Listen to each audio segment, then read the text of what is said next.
stars Jack Nicholson as the Joker and Michael Keaton as Bruce Wayne, aka Batman, alongside Kim Basinger and Billy D. Williams. This film takes place early in the title character's war on crime and depicts his conflict with the Joker.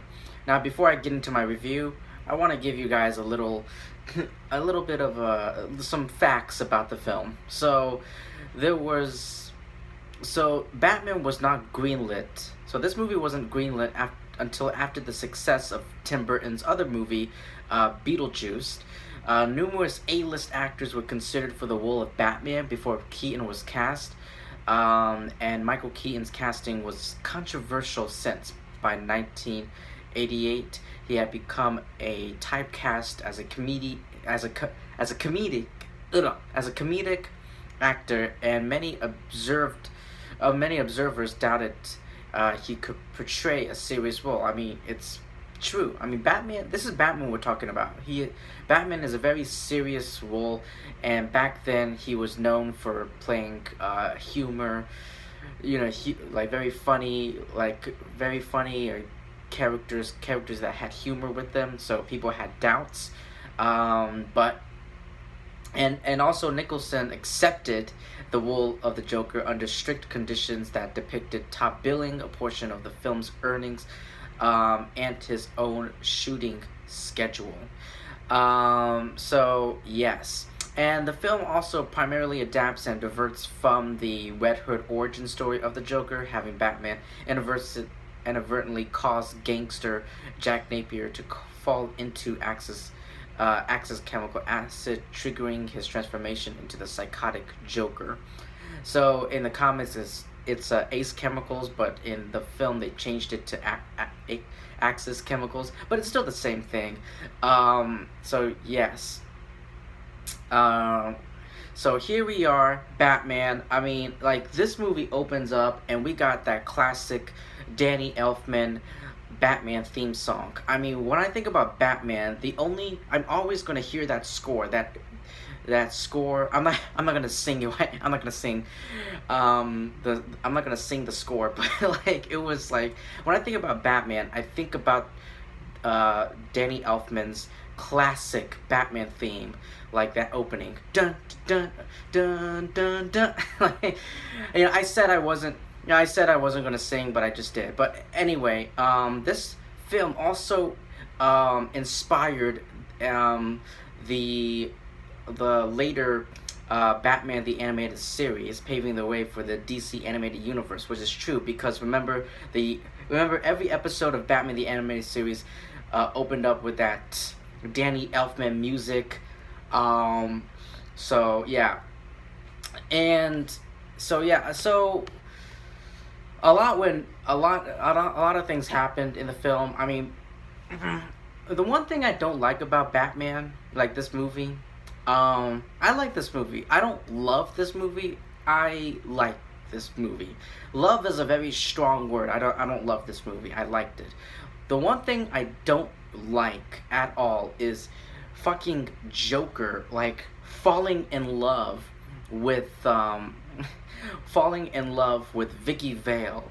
Like, this is the Joker we're talking about, a psychopathic serial killer, and just him in this movie, him falling in love with a woman. It doesn't feel like the Joker to me. But yeah, so yeah, and like I said, Kim Basinger, she is Vicki Vale here, and Michael D. Williams plays Harvey Dent. I mean, unfortunately, he got recast. I mean, pretty much all of them got recasted with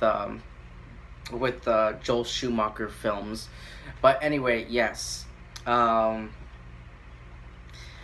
So yeah, that's the only thing I don't like about it. I mean, this movie is cheesy and campy. I mean, because of the Joker, there are some very there are some humor in there. Like, I love the what is it? What's it called? I forgot the word. I love the humor that Jack Nicholson brings to the character of the Joker. Now, Michael Keaton, like I said, Batman is a very serious character. Oh my God, I can't talk today. What the hell's wrong with me?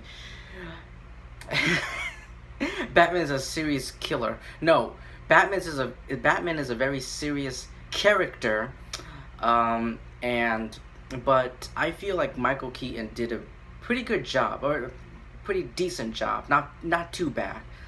Let's go with that. He did a pretty decent, good job at when he portrayed Bruce Wayne and Batman.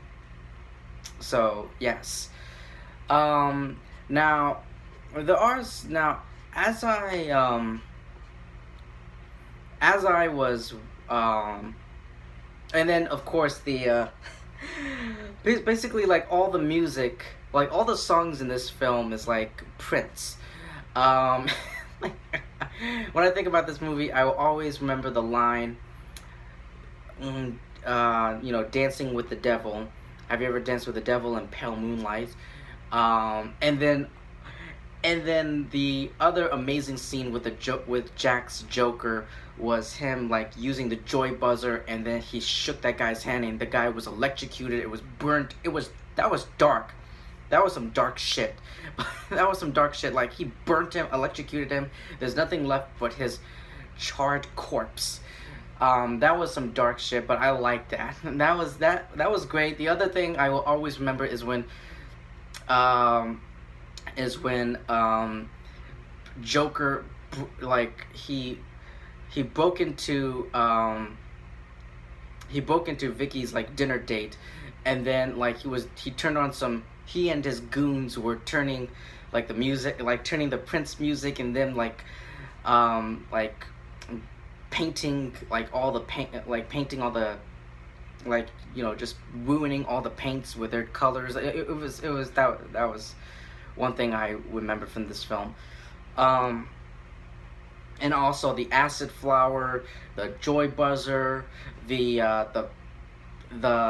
gun that when it shoots it has the bang. So they're going for the comic book aspect, and I really appreciate that about the Joker. So when discussing the central theme of Batman, director Tim Burton explained and I quote, "The whole film and mythology of the character is a complete duel of the freaks. It's a fight between two disturbed people." And it really is. I mean, Joker is a great character because there's a complete freedom to him. And any character who operates on the outside of society and is deemed a freak and an outcast then has the freedom to do what they want. And I definitely see that in Jack Nicholson's Joker. Like, maybe not like the other, maybe not the Joker in like overall like as a character, but definitely this portrayal of the Joker, I definitely see that. I mean, like, there's no rules, there's no restrictions of the Joker. I mean, this is the Joker we're talking about. There's no rules, no restrictions. He has a freedom to him. He's free to do what he wants, and if someone gets in his way, he just kills them. And also, Burton saw Bruce Wayne as the bearer of double identity, which which is definitely true. I mean, him as Bruce Wayne, and then him with this, struggling with his alter ego as Batman. And in this film, he's not really a hero, more like an anti-hero as it's depicted. So yeah, there are a lot of themes in the films, but those are some couple ones that I brought to you. So yeah, I really, like I said, the one thing I don't like, and it's a huge one of the film, is the Joker falling in love with a woman. I mean, doesn't really feel like the Joker to me. I mean, Joker really doesn't care about anyone but, if you know anything about the Joker, he doesn't care about anyone but himself. And just him falling in love with a woman, like, it's like is trying to like romantic. It's not. I didn't like that at all. But that's like my huge issue with the film. But yeah, Let me know what you thought about Batman in the comment section below. Thank you so much for taking your time to listening to my review. And please like, comment, subscribe, share this video with your friends and family, and I will see you soon.